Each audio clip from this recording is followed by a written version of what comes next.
Words in the News from bbclearningenglish.com.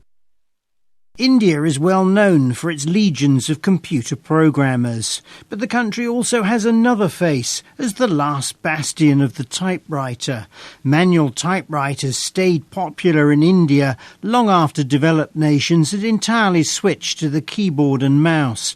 As recently as the 1990s, the Mumbai plant of a company named Godrej & Boyce was turning out 50,000 typewriters a year. They were popular in a nation where reliable electricity supplies, essential for computers, are still by no means guaranteed. But even in India, typewriter sales have slumped in the last 10 years.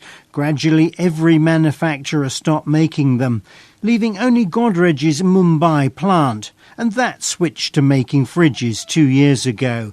And now the firm says it only has 500 typewriters left in stock. It's a far cry from the heyday of the 1950s, when India's then Prime Minister, Jawaharlal Nehru, held up the humble typewriter as a symbol of the nation's independence and industrialisation.